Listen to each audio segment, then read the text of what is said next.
Subscribe کریں احسن الاسلام official channel کو اور دبائیں بیل آئیکن کو تاکہ آپ ہر آنے والی لیٹسٹ اپڈیٹ سے آگاہ رہیں۔ السلام علیکم ورحمۃ اللہ وبرکاتہ۔ اللہم صلی علی محمد وعلی آل محمد کما صلیت علی ابراہیم وعلی آل ابراہیم انک حمید مجید۔ اللہم بارک علی محمد وعلی آل محمد کما بارکت علی ابراہیم وعلی آل ابراہیم انک حمید مجید۔ ناظرین، جیسے کہ تجوید کے ساتھ نورانی قاعدہ ہم پڑھ رہے ہیں، جس کی پہلی تختی مکمل ہو گئی ہے۔ آج ضروری وہ قواعد آپ کو بتائے جائیں گے جو روز مرہ زندگی میں انسان تلاوت کرتا ہے تو کن کن چیزوں کی ضرورت پڑتی ہے۔ صرف حروف کی ادائیگی نہیں، مخارج کی ادائیگی نہیں، بلکہ روزمرہ زندگی میں قرآن کریم کی تلاوت کے لیے اخفا، نمبر 1 اخفا کی ضرورت ہوتی ہے، نمبر 2 اظہار کی ضرورت ہوتی ہے، نمبر 3 حروف قلقلہ کی ضرورت ہوتی ہے، اور قرآن کریم کو مجہول پڑھنے کی بجائے معروف طریقے سے پڑھنے کی ضرورت پڑتی ہے۔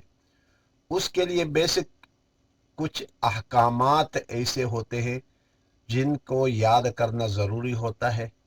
تو آج کے سبق میں یہ پہلی تختی مکمل ہو گئی ہے، اور میں آپ کو وہ چیزیں بتانا چاہتا ہوں جو روزمرہ زندگی میں ہمیں اہم ضروری ہیں، اور ہمیں معلوم ہو جائے کہ یہ حروف کہاں سے ادا ہو گئے اور یہ حروف کہاں سے۔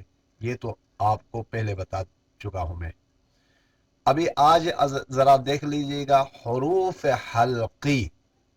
حروف حلقی، حلق سے نکلنے والے حروف، حروف حلقی کہا جاتا ہے ان کو، یعنی حلق سے نکلنے والے، حلق سے جو حروف ادا ہوں گے اس کے علاوہ حلق سے اور کوئی حرف ادا نہیں ہوگا۔